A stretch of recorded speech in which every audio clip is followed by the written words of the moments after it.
Почитуван председател на Собранието на Република Македонија, почитувани пратеници, почитувани медиуми, граѓани на Република Македонија. Јас сум професор доктор Здравко Трајанов, доаѓам како пратеник од Радовиш, иначе сум вработен на УКИМ Шумарски факултет Скопје и оваа проблематика ми е поприлично позната. Најпрвен да ја согледаме состојбата во Република Македонија во однос на образованието.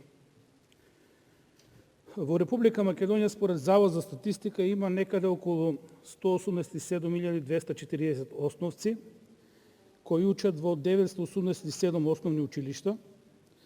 Имаме негде околу 70.000 средношколци кои учат во 132 средни училишта. Значи, зборуваме за сериозна бројка на луѓе, и тоа млади луѓе, некаде околу 260.000, кои учат во некаде 1119 училишта. Според официјалните шпекулации, малку е чуден терминот, меѓутоа немаме официјални податоци, 40.000 ученици немаат електронска опрема и пристап до интернет.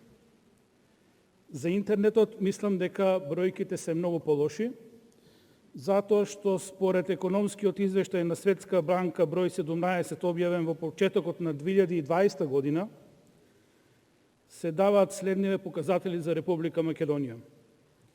48% од населението има интернет со брзина од 10 мегабити во секунда. Тоа е условно за наши услови стабилен интернет. За споредба, стабилен интернет во Соединетите Американски држави се смета со брзина 25, додека во Европската Унија за стабилен интернет се смета интернет со брзина од 30 мегабити во секунда. Уште една информација, 20% од домаќинствата немаат воопшто интернет. Значи, ова е состојбата со која ние се соочуваме пред носењето на овој закон. Дополнително ќе спомнам само, имаме импровизација на едно полугодие. Знаеме што се случи од март до денес, но загрижува фактот што, иако знаевме дека ќе има втор, трет кај нас во Република Македонија и готово да немаше пикови, ние едноставно не знаеме каде сме со бројките. Знаевме дека пандемијата ќе потрае најмалку уште една година во Република Македонија, во светско ниво и така натаму. Значи, надлежните институции целото ова време знаеле и морале да работат на изнаоѓање на соодветни решенија. Загрижувачки се и некои други факти, имено покрај организираната онлайн настава во овој период, полициските часови, карантин од неколку денови. Македонија е шампион во лоши параметри во однос на кризата со COVID-19. Имаме најголем број на заразени од COVID-19 во регионот и, за жал, најголем број починати, повторно зборам за регионот, затоа што тука може да се споредуваме. Што е најново? Изгубивме 22 работни дена, затоа што од неразбирливи причини се пролонгираше стартот на учебната година од 1 септември за 1 октомври и не сме сигурни дали истата ќе продолжи и кога тоа ќе се случи.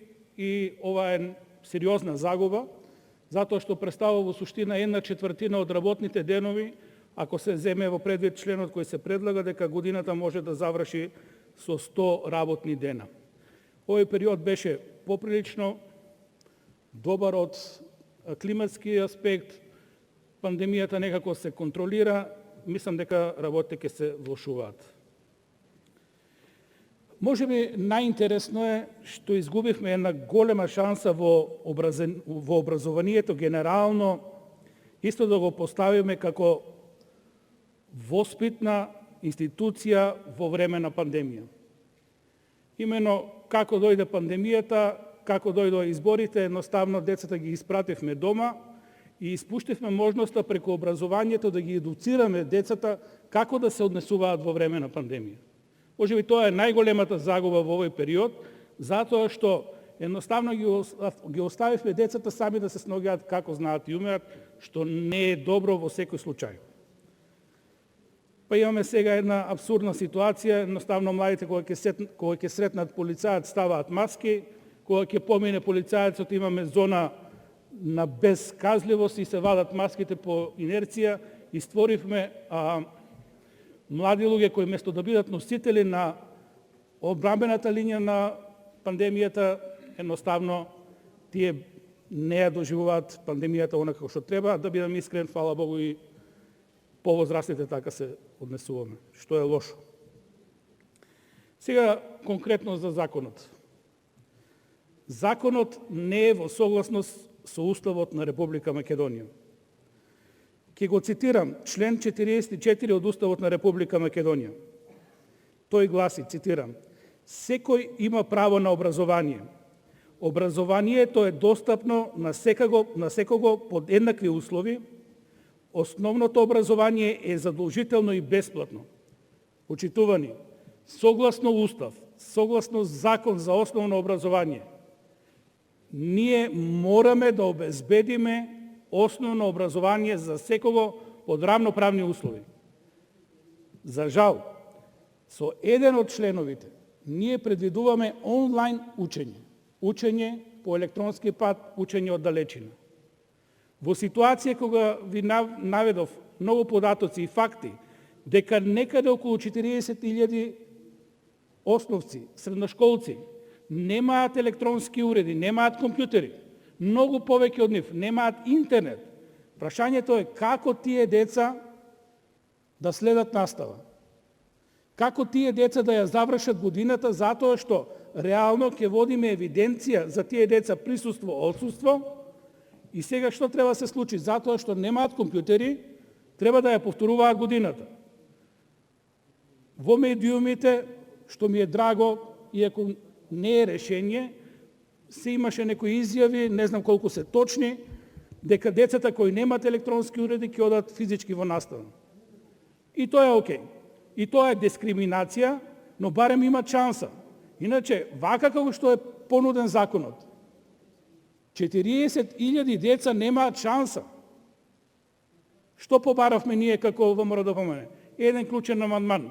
Тие што не можат да си купат компјутер, да ја купи државата. Да им го даде на реверс, државата да најде модалитет како тоа да се реши.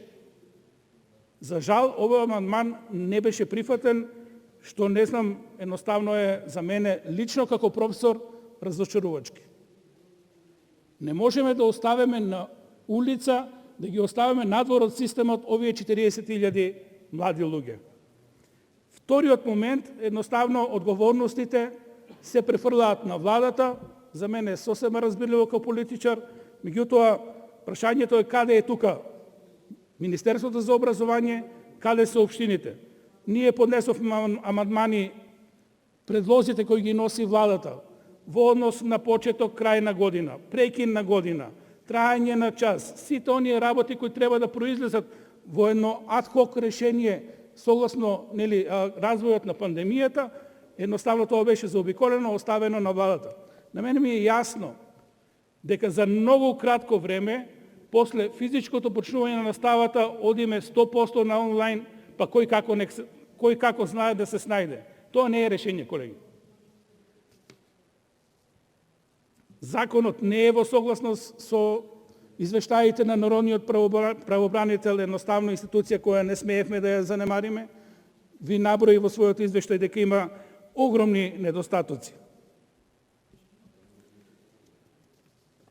Да не испадне дека само критикуваме.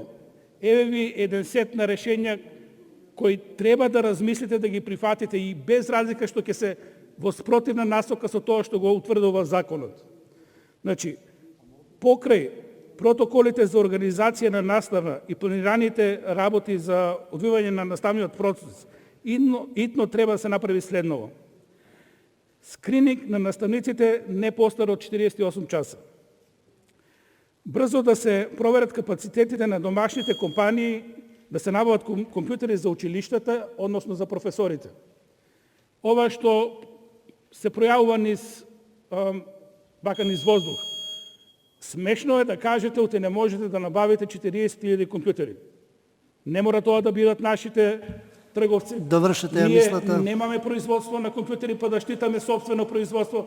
Распишете меѓународен тендер Благодарам. и ќе ви се јават многу субјекти кои ќе ви дадат 40.000 Благодарам. компјутери